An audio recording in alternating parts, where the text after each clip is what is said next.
of all, what is Pareto analysis? Well, many of us will know it more commonly as the 80-20 rule.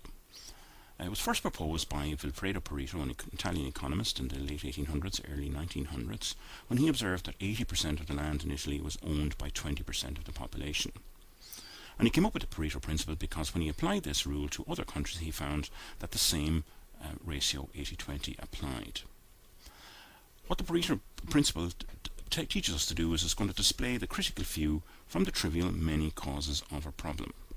So the critical few is what we're after here. They are the 20%. We can apply this to almost anything from the science of management to the physical world. For example, 20% of your inventory takes up 80% of your warehouse space. What are the 80% of your inventory that comes from 20% of your suppliers? 80% of a company's income is generated by 20% of its customers, while 80% of a company's business will be generated by 20% of the sales team. And quite often, we don't know how to focus in on the important critical few that make up the 20%. And the value of Pareto principle for anybody like a business analyst is that it reminds you to focus on the 20% that matters. So we use Pareto analysis when we want to prioritize potential causes of a problem and establish and verify these causes and effects. It helps us to identify improvement opportunities and also teaches us to reach consensus on what needs to be addressed first. And finally, it can be used quite successfully as a measure for the success of any corrective action that we take as a result of our analysis. So how do you do a Pareto analysis? Well, the first thing to do is identify the data source. We have an example of a Pareto chart here on the screen, and the data are just labelled A, B, C, D, E, F, G across the bottom of the diagram. So these could be complaints, they could be defects, they could be breakages, they could be occurrences. Next, we calculate the percentages for totals of each type of defect, and we draw our Pareto chart like you see here. On the left hand side, we put the actual frequency of each item. So you can see in this particular example, item A is occurring 65 times, item B is occurring 15 times, and so on.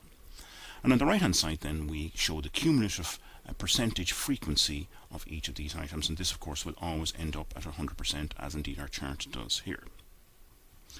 We draw the bars, the horizontal bars, in accordance with the total number of defects and construct the cumulative line, which you can see with dots on it here. And what we're looking for is to find where on this line the 80% mark occurs.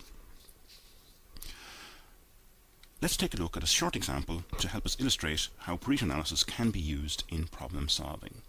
Let's say, for example, we have a list of hotel room complaints like those that you see here.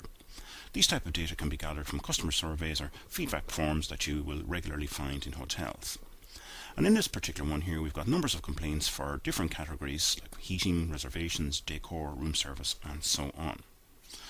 And we want to be able to tell, using Pareto analysis, which are the critical complaints that should be tackled and which ones are the trivial ones. So when we look at working with these data, the first thing that we need to do is identify what 20% of effects are causing 80% of the problems. So we rank order our complaints according to the number of complaints, with the highest at the top and the lowest down at the bottom. As you can see in our first two columns here, we have our types of complaints listed and the number of complaints for each category. And then in the next column we calculate the cumulative number of complaints. So we add, for example, the room service to reservations, that gives us 442 complaints. We add in cleaning, and that gives us 553 complaints. And we go down the list until we can see we have a total of 691 complaints. And then in the rightmost column then, we calculate the cumulative percentage for each of these. We can see here that room service accounts for 41.5% of all complaints. We add this to the reservation, that accounts for 64%, and we add in cleaning to room service and reservations. We can see that the first three items here account for exactly 80% of the total number of complaints. Now, there are 15 categories of complaints here, so 3 out of 15 means that 20% of our types of complaints are being caused by these three. So in this particular instance, the Pareto principle applies. It tells us that those three items, which are 20% of all items, account for 80% of all our problems. So this is not telling us any surprises, because all we got to do is look at the number of complaints, but it helps us to focus on the ones that count most. When we draw a Pareto chart based on these data, this is what we get here. We've got our number of complaints down along the left hand side. We can see, for example, room service, which is 287 complaints, and the bar for that listed in grey here.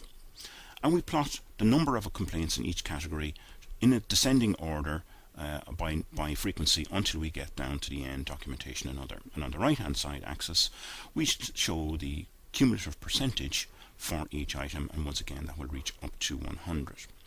So on this we look for the point on the cumulative line where the 80% mark occurs, and we can see here that it's occurring after the cleaning option here, confirming that the first three items of types of complaints account for 80% of our total. So this tells us then to concentrate on those three items, which account for 20% of the different types. In an effort to reduce the overall number of complaints, these three areas here would be the ones that we should prioritize for improvement. It doesn't mean we ignore all the other types of complaints, but the most dramatic effect will be shown if we tackle these ones first.